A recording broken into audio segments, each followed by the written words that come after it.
Samajwadi party में अगला आजम खान कौन होगा? कौन उत्तर प्रदेश में समाजवादी पार्टी के लिए मुस्लिम वोट बैंक को इकट्ठा करने का काम करेगा? क्या वो चेहरा इकरा हसन चौधरी होंगी या कोई और मुस्लिम नेता? ये सवाल मैं आपसे इसलिए कर रहा हूं क्योंकि आजम खान को समाजवादी पार्टी का सबसे बड़ा मुस्लिम चेहरा माना जाता है। लेकिन जब से कोर्ट और जेल के बीच में आजम खान फंसे हैं, तब से उनका राजनीतिक प्रभाव भी कम होता चला गया है। अब उनके जेल में जाने के बाद मुस्लिम वोट बैंक को एक करने वाला नेता सपा में खोजा जा रहा है और कहा यह जा रहा है कि 2027 चुनाव के लिए 2027 विधानसभा चुनाव के लिए अखिलेश यादव को अगला आजम खान मिल गए हैं। यानी अब आजम खान के जैसे उस नेता को आगे कर अखिलेश यादव अपना मुस्लिम वोट बैंक सहेजने का काम करेंगे। तो आखिर कौन है वो चेहरा, कौन है वो नेता जो आजम खान की जगह लेने वाला है? आज हम आपको सब कुछ विस्तार से बताएंगे। नमस्कार, राष्ट्रवाणी देख रहे हैं आप, आपके साथ मैं अरुण चौरसिया। दोस्तों, उत्तर प्रदेश का विधानसभा चुनाव बेहद नजदीक है। हर एक दल, हर एक पार्टी, हर एक नेता 2027 के लिए जैसे तैसे हर तरह से पूरी तैयारी कर रहा है। इसी बीच समाजवादी पार्टी के मुखिया अखिलेश यादव अब अपने उस वोट बैंक पर खासा ध्यान दे रहे हैं, जिसको लेकर कहा जाता है कि ये समाजवादी पार्टी का सबसे मजबूत वोट बैंक है, यानी मुस्लिम वोट बैंक। अब आजम खान के जाने के बाद सवाल उठने लगा था कि आखिर आजम खान की जगह कौन लेगा? वो आजम खान जिन्हें अखिलेश की सरकार में सुपर सीएम कहा जाता था, जिनके मर्जी के बिना एक पत्ता तक नहीं हिलता था, जो मुख्यमंत्री अखिलेश यादव को इंतजार करवा देते थे। अब उनकी जगह कौन लेगा? कौन होगा वो चेहरा जिसके नाम के ऐलान से लाखों हजारों की भीड़ इकट्ठा हो जाएगी विधानसभा चुनाव में और जिसके ऐलान के बाद मुस्लिम वोट बैंक एक साथ इकट्ठा हो जाएगा?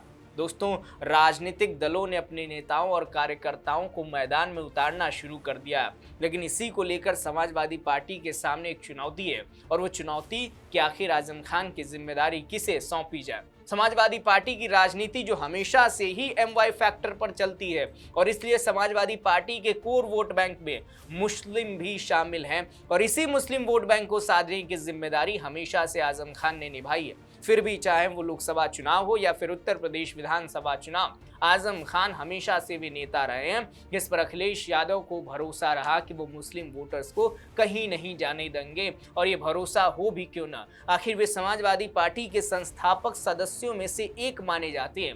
1980 के दशक में जब आजम खान रामपुर के नवाब का मुकाबला करने के लिए उतरे तो उन्होंने बीड़ी और कपड़ा श्रमिकों और रिक्शा चालकों के संघ बनाए, यानी कमेटी बनाई, और ऐसा करने से उन्होंने रामपुर में नवाब के परिवार के राजनीतिक वर्चस्व को पूरी तरीके से समाप्त कर दिया। और तब से आजम खान रामपुर विधानसभा क्षेत्र से 10 बार विधायक चुने गए और सिर्फ विधायक ही नहीं, आजम खान उत्तर प्रदेश के मंत्रिमंडल में भी रह चुके हैं और अभी वे समाजवादी पार्टी के सदस्य हैं। लेकिन उनका दबदबा, उनका रुतबा इस कदर जानिए कि जब अखिलेश यादव की सरकार थी तो उन्हें मुख्यमंत्री होते हुए भी आजम खान का इंतजार करना पड़ता था।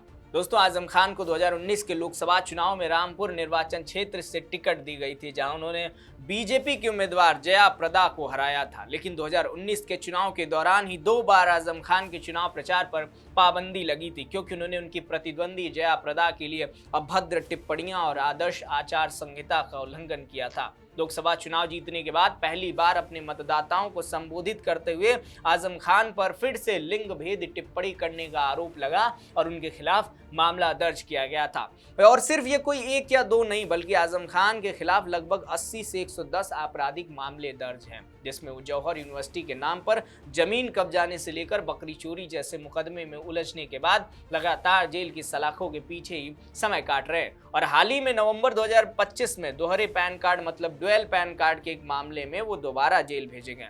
लेकिन आजम खान का जेल में होना सबसे ज्यादा अखिलेश यादव को चुभ रहा है, क्योंकि उत्तर प्रदेश की राजनीति में आजम खान एक लंबे समय तक मुसलमानों का सबसे बड़ा चेहरा बने रहे और आजम खान का ये रुतबा खुद सपा के संस्थापक और पूर्व मुख्यमंत्री मुलायम सिंह यादव की ओर से आगे बढ़ाया गया था। और आजम खान का प्रभाव इतना ज़्यादा था कि दूसरे दल भी आजम खान को अपने राज्यों में रैली के लिए बुलाते थे।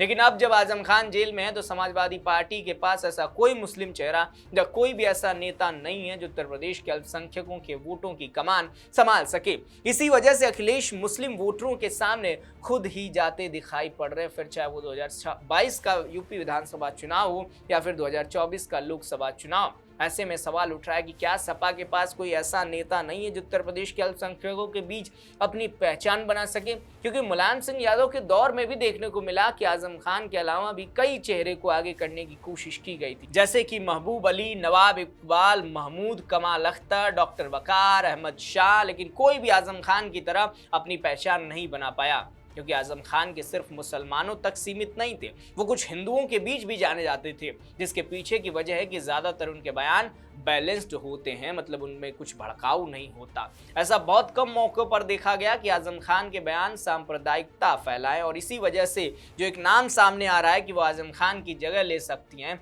वो है इकरा हसन चौधरी, जो कैराना से सपा की सांसद हैं। इकरा हसन चौधरी को लेकर कहा जा रहा है कि जिस तरीके के तेवर, जिस तरीके के बयान इकरा हसन के देखने को मिलते हैं संसद से लेकर सड़क तक, उन बयानों, उन तेज तर्रार एक्शनों के मुकाबले अब समाजवादी पार्टी के मुखिया अखिलेश यादव आजम खान की जगह इकरा हसन को सामने रख सकते हैं, और केवल मुसलमान होने की वजह से नहीं बल्कि एक मुसलमान चेहरा होने की वजह से भी इकरा हसन को अखिलेश यादव आजम खान की जगह रखने की कोशिश कर रहे हैं। क्योंकि कई मौक़ों पर ये देखा गया कि आजम खान की ही तरह उनके बयान भी बैलेंस्ड होते हैं, और सिर्फ इतना ही नहीं, लोकसभा में दिए गए इकरा हसन के भाषण सोशल मीडिया पर जमकर वायरल होते हैं, और उनका पहनावा और बोली भी भड़काने का काम नहीं करती है। और सिर्फ उत्तर प्रदेश ही नहीं, बिहार विधानसभा चुनाव में भी इकरा हसन की लोकप्रियता काफ़ी थी।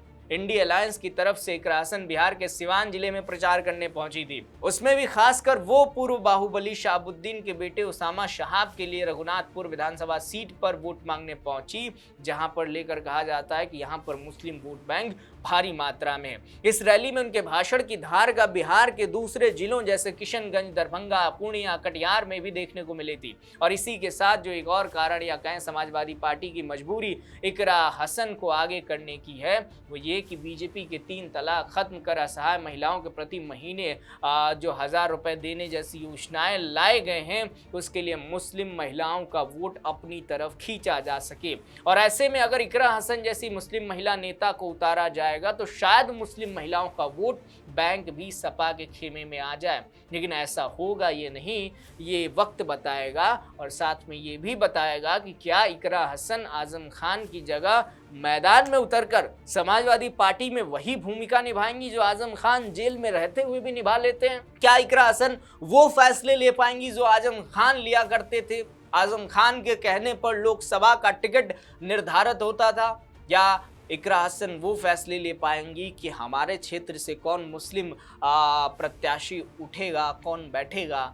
ये भी फैसले इकरा हसन ले पाएंगे, या केवल चेहरा बनाकर अखिलेश यादव उन्हें आगे करने की कोशिश कर रहे हैं? वैसे आपको क्या लगता है? अपना जवाब नीचे कमेंट सेक्शन में लिख कर बताइएगा, और ऐसी तमाम खबरों के लिए देखते रहिए राष्ट्रवाणी। नमस्कार।